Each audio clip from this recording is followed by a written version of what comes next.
Everyone, आरती गुरुकुल में आपका स्वागत है। और यूजीसी नेट जेआरएफ की तैयारी की श्रृंखला में हम आज यूनिट 7 कहानी यूनिट में जो पढ़ेंगे तो उस कहानी का नाम है अपना अपना भाग्य। यह कहानी जैनेंद्र कुमार के द्वारा लिखा हुआ है और ये विशाल भारत पत्रिका में सबसे पहले प्रकाशित हुई थी। तो चलिए आज हम इसके बारे में जानते हैं, कहानी का सारांश, मुख्य पात्र और फिर कुछ प्रश्नोत्तर जो कि एग्जाम के नज़रिए से बहुत महत्वपूर्ण होने वाला है। तो प्रश्नोत्तर हमने लास्ट में हम पढ़ेंगे, तो आप वीडियो में लास्ट तक जरूर बने रहिएगा। और जो भी प्रश्न आप एक बार कमेंट में ज़रूर बताइएगा कि कौन कौन से प्रश्न इसमें से आपको इम्पोर्टेंट लग रहे हैं और प्रश्न का लेवल कैसा है, ये भी मुझे ज़रूर बताइएगा। तो चलिए देखते हैं आगे इसमें।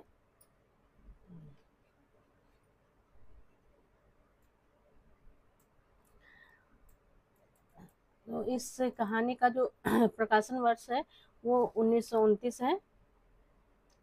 1929 है और ये वातायन कहानी संग्रह में 1931 में प्रकाशित हुई थी। मतलब कहानी का जो प्रथम प्रकाशन हुआ था वो विशाल भारत पत्रिका में हुआ था।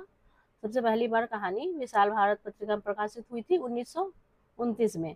लेकिन ये कहानी संग्रह जो है वातायन कहानी संग्रह, इसमें ये 1931 में प्रकाशित हुई थी। तो फिर ये दोनों ही पॉइंट जो है वो याद रखने के लायक है। इसको जरूर से याद रखिएगा कि वातायन कहानी संग्रह में ये 1931 में प्रकाशित हुई है और पत्रिका में सबसे पहला प्रकाशन जो है ये 1929 में हुई है। तो एग्जाम में इस तरह के प्रश्न बहुत ही कंफ्यूज करते हैं, तो इसीलिए आप इस चीज़ को ध्यान में रखिएगा। और ये वातायन कहानी संग्रह में कौन कौन से कहानियां हैं, तो इसका यहाँ पे लिखा हुआ है कि कितनी कहानियां हैं और कौन कौन सी कहानियां, ये पूरा रखा है। 10 कहानियां हैं वातायन कहानी संग्रह में। सबसे पहले है फोटोग्राफी, ब्याह, खेल, निर्मम, चोरी, साधु की हट, अपना अपना भाग्य, दिल्ली में, चलित चित्र, अंधे का भेद। ये 10 कहानियां हैं। इसके अलावा है तमाशा, आतिथ्य और भाभी। मतलब टोटल मिलाकर के 13 कहानियां हैं वातायन कहानी संग्रह में। कभी कभी ये कहानी संग्रह में कहानियों की संख्या भी पूछ लेता है, तो आप ये भी ध्यान में रखिएगा कि 13 कहानियां हैं इस वातायन कहानी संग्रह में। और इस कहानी में जो मुख्य कौन कौन से स्थानों का उल्लेख हुआ है उसका हम देखते हैं।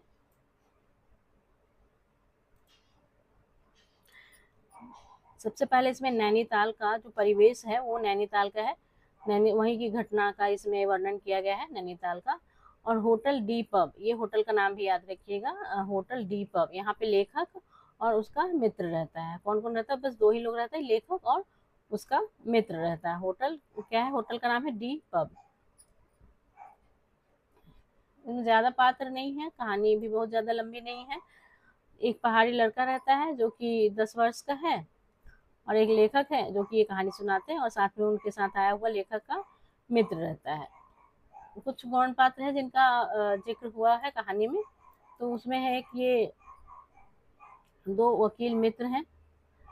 इन्हीं में से एक जो है वो नौकर को, लड़के को जो है नौकर नहीं रखता है। जो लेखक कहते हैं उसको नौकर रख लेने के लिए, लेकिन वो नहीं रखता है। लड़के के एक साथी का भी जिक्र होता है जिसको उसका मालिक मार देता है, यानी कि वो इतना मारता है कि वो मर जाता है।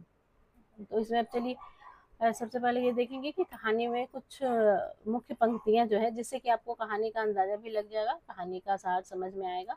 तो ये कुछ मुख्य पंक्तियां हम देखते हैं। पीछे हमारे पोलो वाला मैदान फैला था, जिसमें पोलो खेल का भी जिक्र आया है। सामने अंग्रेजों का एक प्रमोद गृह था जहाँ सुहावना रसीला बाजा बज रहा था और पास में वही सुरम्य अनुपम नैनीताल। नैनीताल की संध्या धीरे धीरे उतर रही थी। नैनीताल का इसमें वर्णन है। अंग्रेजों के समय की 1929 की कहानी है, तो उस समय अंग्रेजों का ही वर्णन होगा कहानी में। अधिकार गर्भ में तने अंग्रेज उसमें थे और चीथरों से सजे घोड़ों की बाग थामे वे पहाड़ी उसमें थे, जिन्होंने अपनी प्रतिष्ठा और सम्मान को कुचल कर शून्य बना लिया है और जो बड़ी तत्परता से दुम हिलाना सीख गए हैं। यहाँ पर उस समय के तत्कालीन जो भारतीय थे उनका वर्णन किया गया था कि जो गरीब थे, घोड़ों की बाग थामे हुए, जो उसको जो घोड़े चला रहे थे वो सब भी हिंदुस्तानी ही थे और उन्होंने अपनी प्रतिष्ठा और सम्मान को कुचलकर शून्य बना लिया था। और वो बड़ी ये मैं यहाँ पर जो अंग्रेजों के लिए काम करने वाले मजदूरों को वहाँ पे बताया गया कि ये दुम हिलाना सीख गए थे, इस तरह से उनका वहाँ पे बताया गया। अंग्रेज पिता थे जो अपने बच्चों के साथ भाग रहे थे, हंस रहे थे, खेल रहे थे। उधर भारतीय पितृदेव भी थे जो बुजुर्गी को अपने चारों तरफ लपेटे धन संपन्नता के लक्षणों का प्रदर्शन करते हुए चल रहे थे। ये अंग्रेजों को ही बता रहा था कि अंग्रेज पिता कैसे थे, बुजुर्ग मतलब, और भारतीय भी थे, भारतीय पिता भी थे। अंग्रेज पिता जो थे वो क्या था, बच्चों के साथ भाग रहे थे, हंस खेल रहे थे, लेकिन जो भारतीय पिता थे वो बुजुर्ग बने हुए थे और मतलब अमीर थे, लेकिन वो खुद को बुजुर्ग प्रदर्शित कर रहे थे और धन संपन्नता के लक्षणों को प्रदर्शित करते हुए चल रहे थे। यानी अमीर थे, अपने आप को अमीर दिखा रहे थे, लेकिन साथ में क्या था कि वो अपने आप को बुजुर्ग भी दर्शा रहे थे। अंग्रेज रमणियां थी जो धीरे धीरे नहीं चलती थी, तेज चलती थी। उन्हें न चलने में थकावट आती थी, न हंसने में मौत आती थी। कसरत के नाम पर घोड़े पर भी बैठ सकती थी और घोड़े के साथ ही साथ जरा जी होते ही किसी किसी हिंदुस्तानी पर कोड़े भी फटकार सकती थी। वे दो दो तीन तीन चार चार की टोलियों में निशंक निरापद इस प्रवाह में मानो अपने स्थान को जानती हुई सड़क पर चली जा रही थी। कहानी में जो है लेखक अपनी कहानी को लिखते लिखते उसमें बातचीत के माध्यम से ही बता रहे हैं कि उस समय जो था वो अंग्रेज किस तरह से रहते थे और भारतीय किस तरह से रहते थे। तो दोनों की परिस्थितियों का यहाँ पे वर्णन किया गया है कि अंग्रेज रमणियां यानी कि जो अंग्रेज स्त्रियां थी वो धीरे धीरे भारतीय स्त्रियों की तरह धीरे धीरे नहीं चलती थी, तेज चलती थी और उन्हें हंसने में मौत आती थी, यानी कि न हंसने में, यानी कि वो खुल के हंसती थी, जबकि भारतीय महिलाएं धीरे धीरे हंसती थी। तो ये सारी चीजें बताई गई है कि अंग्रेज जो स्त्रियां थी वो किस तरह से रहती थी। अब यहाँ पे भारतीय स्त्री के बारे में बताया गया है कि उधर हमारे भारत की कुल लक्ष्मी सड़क के बिल्कुल किनारे दामन बचाती और संभालती हुई साड़ी की कई तहों में सिमट सिमट कर लोक लाज, स्त्रीत्व और भारतीय गरिमा के आदर्श को अपने परिवेशों में छिपाकर सहमे सहमे धरती में आंख गाड़े कदम कदम बढ़ा रही थी। मतलब ये जो अंग्रेज महिलाएं थी उनका वर्णन है और ये भारतीय महिलाओं का वर्णन है कि दोनों में क्या विभिन्नताएं थी। तो ये यहाँ पर लेखक ने बताया है। इसके साथ ही भारतीयता का एक और नमूना था। अपने कालेपन को खुरच खुरच कर बहा देने की इच्छा करने वाले अंग्रेजी था पुरुषोत्तम भी थे जो नेटिवों को देखकर मुंह फेर लेते थे और अंग्रेज को देखकर आंखें बिछा देते थे और दुम हिलाने लगते।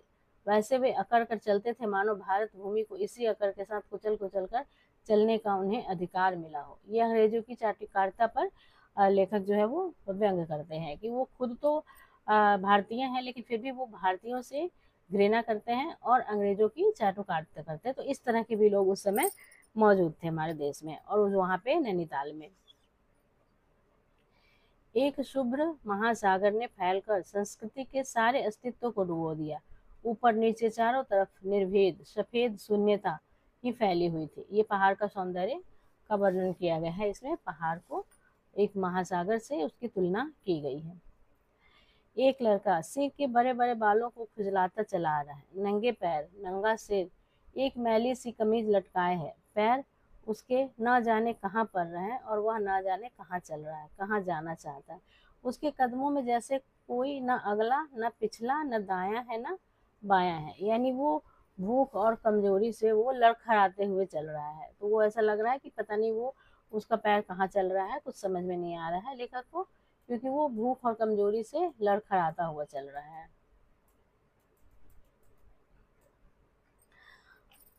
लेखक कहते हैं कि वह हमें ना देख पाया। कौन नहीं देख पाया? लड़का।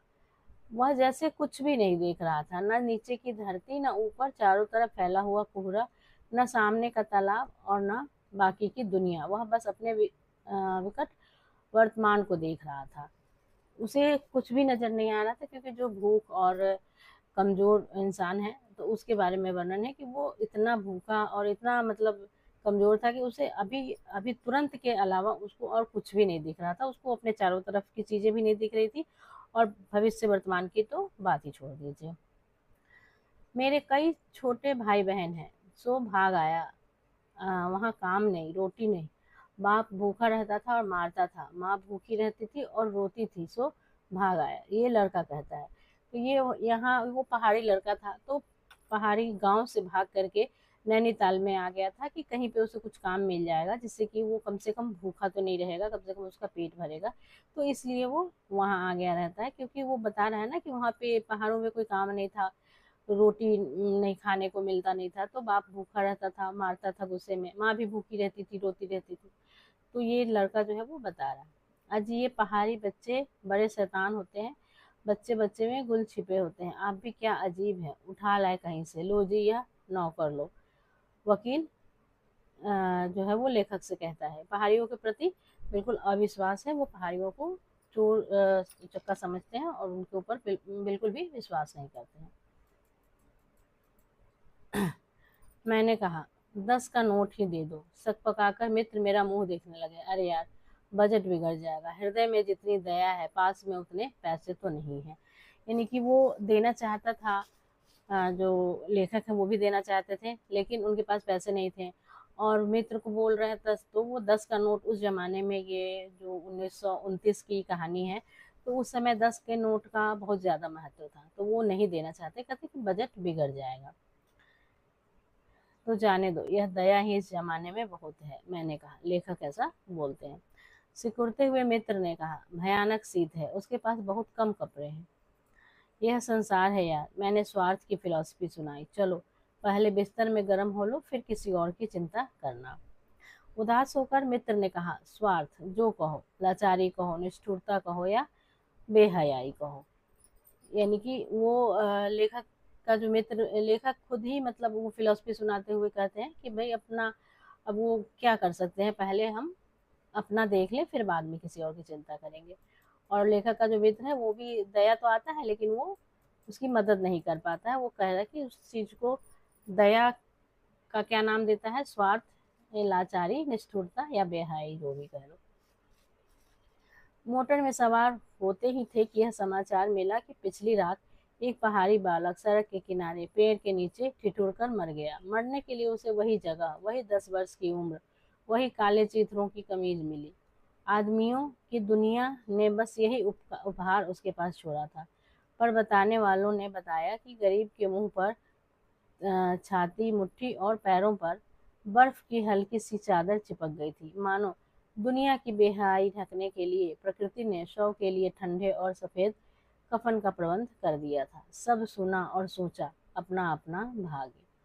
मतलब ये, जब ये लोग निकलने लगते हैं, उस लेखक जो है वो चाह करके भी मदद नहीं कर पाता है, और जब ये लोग निकलने लगते हैं तो वो सुनने को मिलता है कि जो है ये,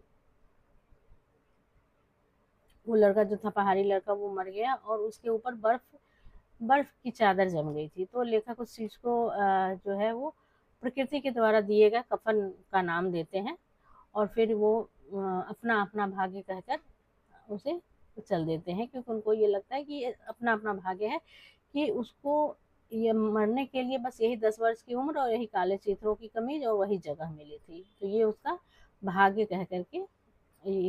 इसीलिए लेखक यहाँ पे क्या कहते हैं, मध्य वर्ग की खोखली सहानुभूति और भाग्य की क्रूरता को चित्रित करती हुई और उसकी शुद्धता पर व्यंग्य करती है ये कहानी। तो ये कीवर्ड आप याद रख लीजिएगा, मध्य वर्ग की खोखली सहानुभूति, भाग्य की क्रूरता। तो अपना अपना भाग्य कहानी है, तो यहाँ पे आप भाग्य की क्रूरता तो ध्यान में रहेगा ही, लेकिन साथ में ये मध्य वर्ग की खोखली सहानुभूति, इसको जरूर से आप ध्यान में रखिएगा। और भी कुछ विशेषताएं हैं जो बता रही हूँ मैं आपको।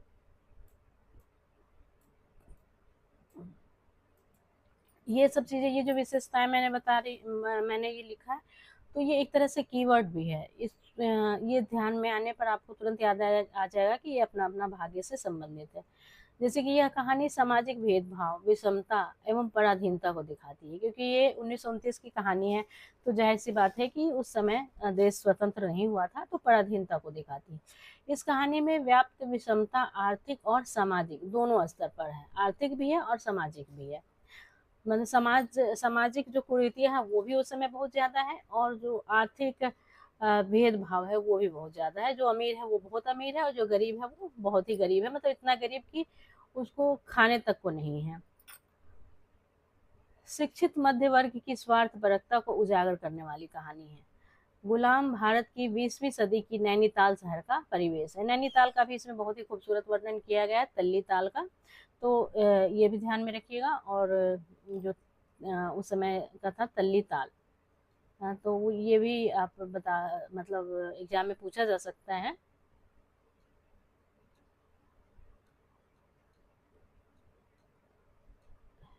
कि लेखक जो है वो किस स्थान, नैनीताल में किस स्थान का वर्णन करता है, या उस तालाब का क्या नाम है, उस झील का क्या नाम है, तो उसका नाम रहता है तल्ली ताल।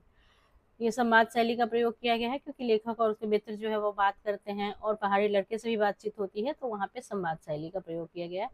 पहाड़ों के सौंदर्य बोध को उद्घाटित करती है। पहाड़ों की सुंदरता को दिखलाया गया है कि पहाड़ कितने खूबसूरत थे।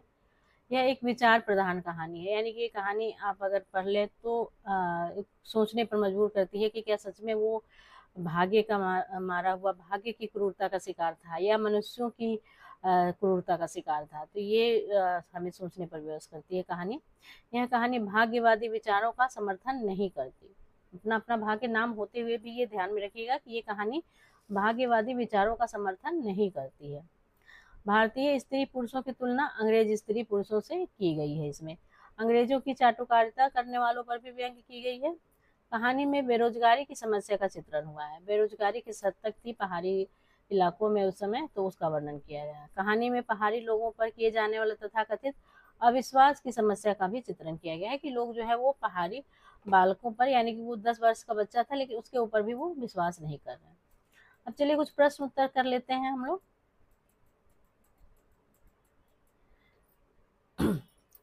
अपना अपना भाग्य कहानी में किस खेल का उद्देश्य है? 4 ऑप्शन दिए गए हैं, कबड्डी, क्रिकेट, पोलो, हॉकी। तो आपने देखा होगा कि कहानी की शुरुआत में ही दिखाया जाता है कि कौन सा खेल, पोलो खेल का वर्णन किया गया है। उसमें जो घोड़े पर बैठकर खेला जाता है पोलो, तो उस खेल का वर्णन किया गया है। अब अपना अपना भाग्य कहानी में सत्य कथन है। सत्य कथन इसमें से कौन कौन सा है? इसमें 5 ऑप्शन दिए गए हैं, साथ में ये कूट भी दिए गए हैं। तो इसमें बताना आपको, सबसे पहले है कि इस कहानी का प्रकाशन वर्ष 1929 है। इस कहानी में लड़के की उम्र 12 वर्ष है।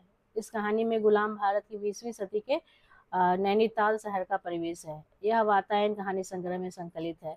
इस कहानी में अंग्रेजों की चाटुकारिता पर व्यंग नहीं किया गया। तो इस चीज नहीं का ध्यान दीजिएगा। तो इस चीज पर ध्यान दीजिएगा कि इस कहानी में अंग्रेजों की चाटुकारिता पर व्यंग नहीं किया गया, ये बात एकदम से गलत है। तो ये नहीं होगा। सत्य कथन हमें खोजना है कि इसमें कौन कौन सा सत्य कथन।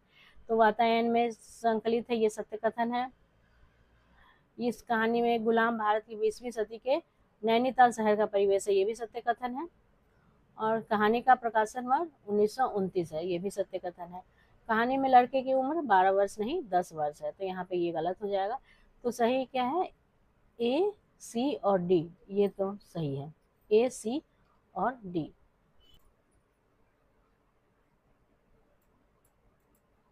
इसमें कौन सा सही होगा ये देख लेते हैं। ए, सी और डी सही होगा इसमें। ए, सी और डी, ये इसका सही जवाब होगा, ए, सी और डी। अब हम इसमें अगला क्वेश्चन देखते हैं कि अपना अपना भाग्य कहानी सर्वप्रथम कहाँ प्रकाशित हुई थी। 4 ऑप्शन दिए गए हैं, हंस, सरस्वती, विशाल भारत, कवि वचन सुधा। तो हमने शुरू में ही देखा है कि अपना अपना भाग्य जो वो विशाल भारत कहानी संग्रह में संग्रहित है। सबसे पहले वही विशाल भारत कहानी संग्रह में, मतलब सबसे पहले विशाल भारत पत्रिका में प्रकाशित हुई थी। सही उत्तर होगा विशाल भारत पत्रिका में प्रकाशित हुई थी सबसे पहले। वातायन कहानी संग्रह में कौन कौन सी कहानियां हैं? तो वातायन कहानी संग्रह में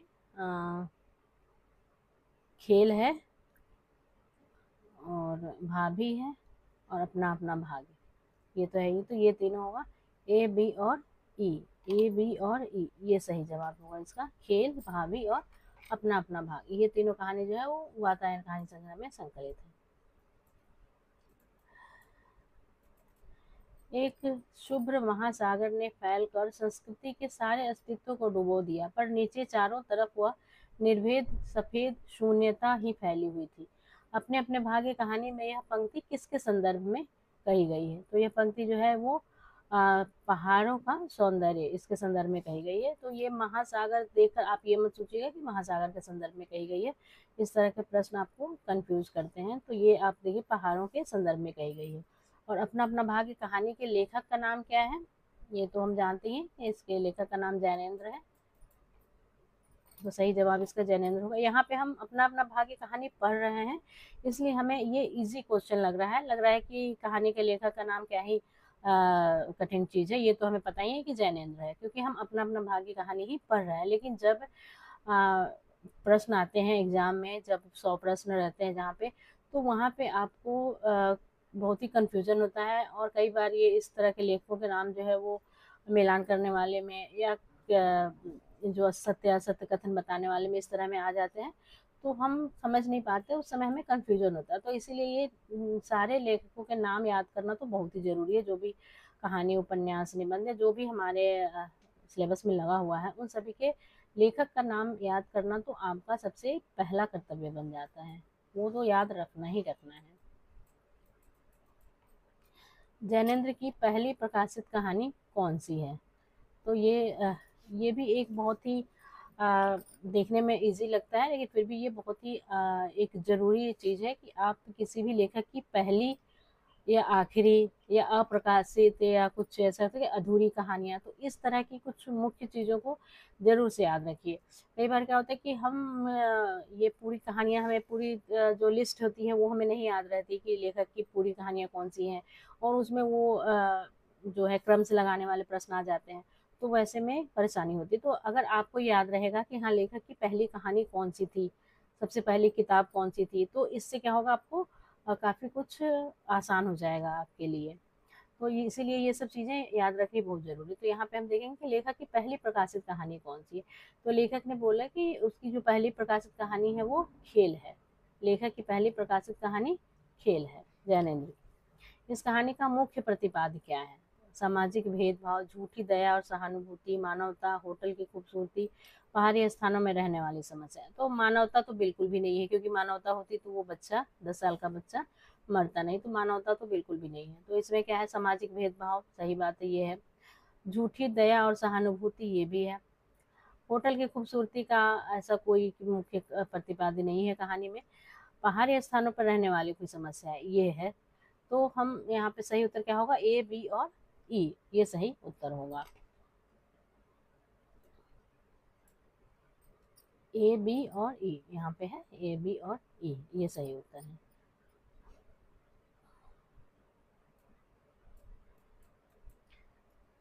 तो इस तरह से हम देख चुके हैं जो भी कहानियाँ हैं। और आपको ये वीडियो कैसा लगा, तो आप लाइक, कमेंट और सब्सक्राइब जरूर कर दीजिएगा।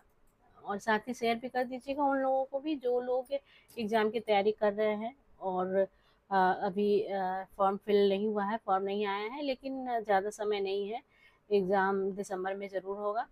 और अभी सितंबर आ चुका है, तो ज़्यादा टाइम नहीं है, इसलिए पढ़ाई में आप जुट जाइए। और मेरे प्रोफाइल पर जा करके उपन्यास देख लीजिएगा, मैंने सारे उपन्यास को कवर किया है, उसमें प्रैक्टिस सेट भी है, तो वहाँ से भी आप प्रैक्टिस कर सकते हैं। जो शॉर्ट्स के माध्यम से मैं कुछ ज़रूरी बातें अपने